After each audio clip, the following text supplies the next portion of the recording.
Bom, vamos falar de mercado de trabalho, Michele, porque saiu um estudo do futuro do trabalho, documento publicado pelo Fórum Econômico Mundial em parceria com o Núcleo de Inovação, Inteligência Artificial e Tecnologias Digitais da Fundação Dom Cabral. E para a gente entender melhor esse documento, nós convidamos aqui Hugo Tadeu, que é diretor do Núcleo de Inovação, Inteligência Artificial e Tecnologias Digitais da Fundação Dom Cabral. Senhor Hugo Tadeu, bom dia, obrigado por atender a Nova Brasil. Muito bom dia, Michele e Roberto. Alegria imensa estar com vocês e poder contribuir com um estudo tão quanto importante para a A realidade das gente que empresas agradece. brasileiras. A gente que agradece. Estava lendo Muito aqui obrigado. um resumo do estudo, falando que a perspectiva para 2025 é marcada por um otimismo cauteloso. E se a gente puder identificar para os nossos ouvintes quais são as principais tendências no mercado de trabalho para esse ano, quais seriam, Hugo? Olá, Michele. Obrigado pela pergunta. Já começa com um ponto central do nosso estudo. Acho que antes mesmo até de falar do resultado, que é o que você está me perguntando, deixa eu só fazer um disclaimer, né? O estudo da Fundação Dom Cabral com o Fórum Econômico Mundial, importante chamar a atenção, Fórum Econômico Mundial, que é uma casa do saber, como a gente fala, que existe há vários anos, realizando suas reuniões em Davos, na Suíça, com importantes lideranças de Estado e de empresas.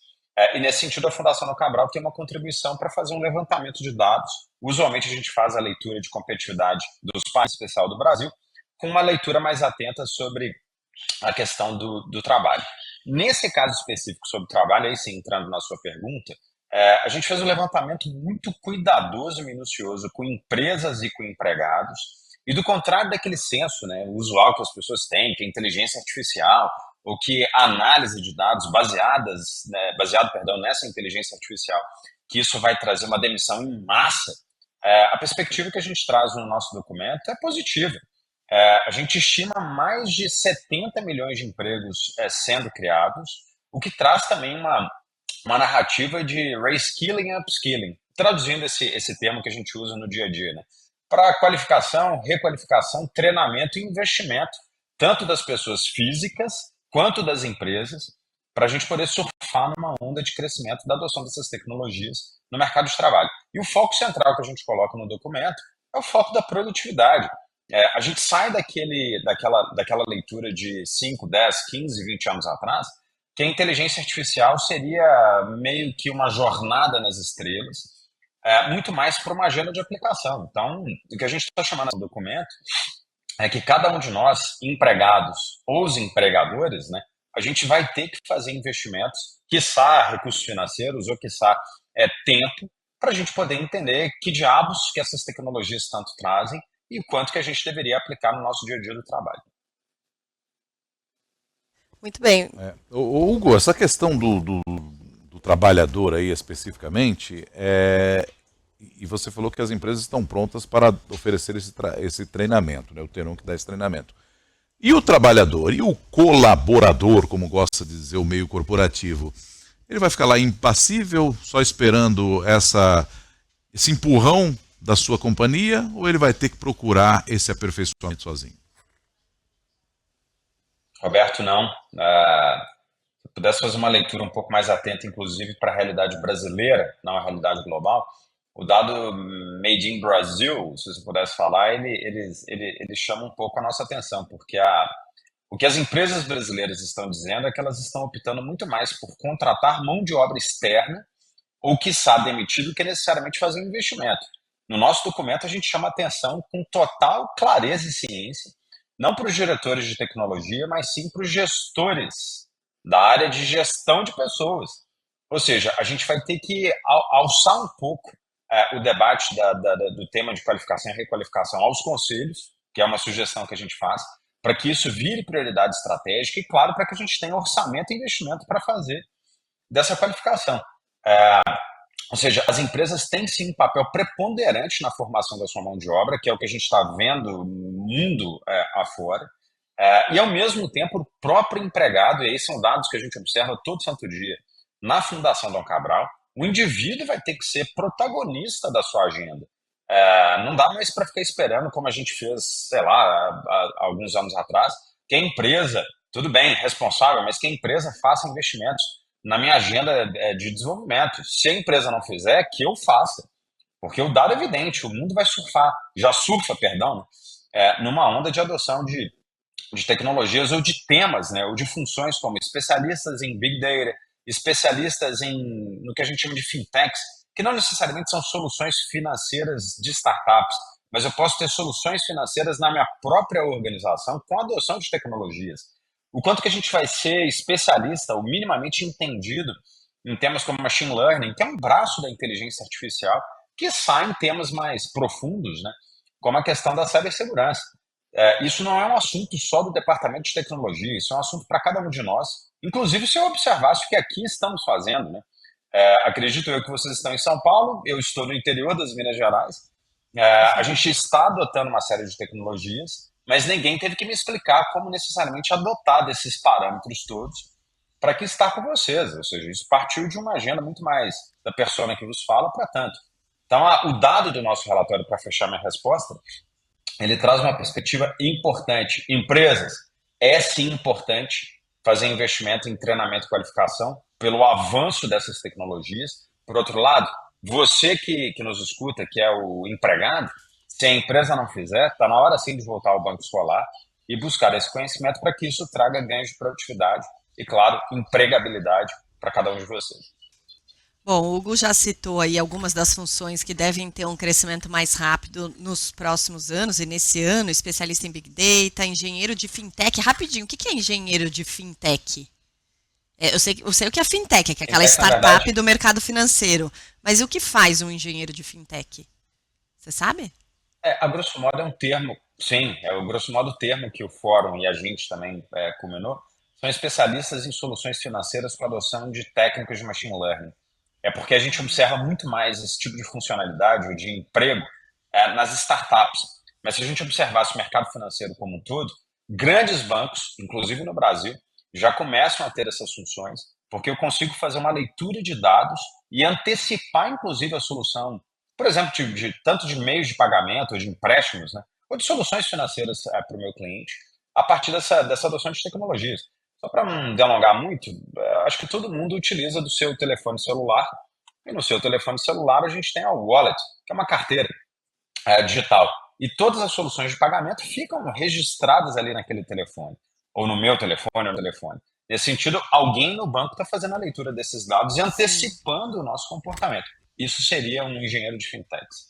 Então, e aí em relação a essas tendências, essa lista, que depois a gente até vai deixar no nosso site para as pessoas olharem com mais calma, novabrasil.com, eu só queria reforçar com você uma informação que eu vi que me chamou muito a atenção, porque muitas dessas funções têm a ver com a tecnologia, machine learning, inteligência artificial, e a sensação que a gente tem é que a quantidade de empregos vai diminuir com o tempo por causa dessa mudança tecnológica que a gente vive.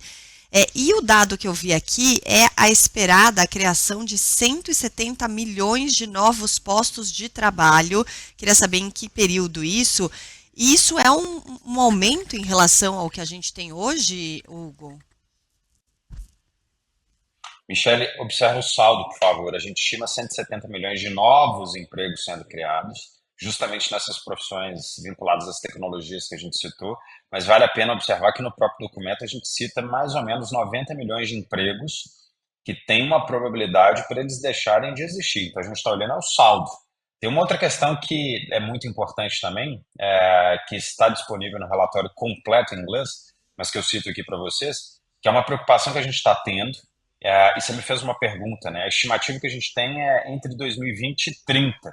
A gente levantou dados tanto numa survey, que é um questionário que a gente manda para grandes empresas, quanto dados estatísticos, ou seja, entre 2025 até 2030, a gente estima esse saldo, porém, tem uma questão que é muito importante, quando a gente olha para os países ricos, em relação aos países em desenvolvimento, a gente teria muito menos, para corrigir meu português, né, a gente teria uma menor geração de empregos nesses países ricos em relação aos países pobres. O que significa que a gente tem uma obrigação, enquanto, por exemplo, Brasil, para gerar cada vez mais empregos com a adoção de tecnologias para que isso traga ganhos de produtividade.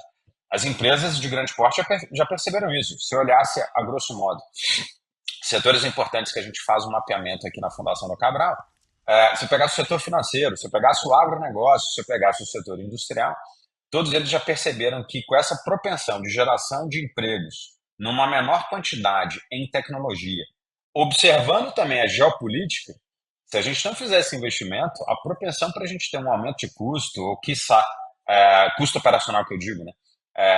Uma queda de receita possível, isso está latente na agenda dessas organizações. Então, acho que se a gente olhasse com cuidado, a gente observa um saldo positivo, 170 milhões, em relação a mais ou menos 90 milhões que a gente estima de empregos que podem ser perdidos, desde que as empresas também façam o seu dever de casa para que isso gere o resultado devido. Ou seja, um crescimento de 78 milhões. Então, isso desbanca o senso comum falando que a tecnologia vai tirar emprego. De acordo com esse estudo, não. Vai aumentar as possibilidades de postos de trabalho, de empregos, em 78 milhões até 2030, o que é cerca de mais de 7% dos empregos atuais. Então, é algo muito relevante e muito significativo. Diga, Hugo. Não tem dúvida. Eu estou, na verdade, Roberto, concordando aqui com a Michelle, escutando atentamente. Obrigado aí por ter observado os meus trejeitos aqui e reações. E a sua fala, Michelle, perdão, ela é sim importante, porque é muito comum especialistas, né, divulgarem por aí afora que a gente vai ter uma perda significativa de empregos e que as pessoas vão ficar desempregadas e que a gente vai ter um problema econômico. Tem mais de 10 anos que a gente faz esse relatório e a gente coleta esse dado ou os dados em mais de 55 países, somando mais de 1.000 empregadores de grande porte, e todos eles são muito evidentes e latentes em dizer que eles precisam dessas profissões. E vou usar um jargão que eu uso todo santo dia no meu trabalho, né? Tecnologia depende de alguém para poder imputar dados. Tecnologia depende de alguém para fazer o hardware e o software. Ou seja, tudo começa com alguém e tudo termina com alguém. Mas só por um parênteses, a gente precisa de formação. E aí tem uma questão que é importante, se vocês quiserem entrar nesse debate em algum momento, que é o papel do investimento privado, empresas, e por outro lado, uma atenção relevante, que é o papel das universidades, né? Eu acho que a gente está um pouco descasado em relação às ofertas globais. Por exemplo, para formação em engenharia, para suportar esse número de vagas que, porventura, a gente pode criar nos próximos anos.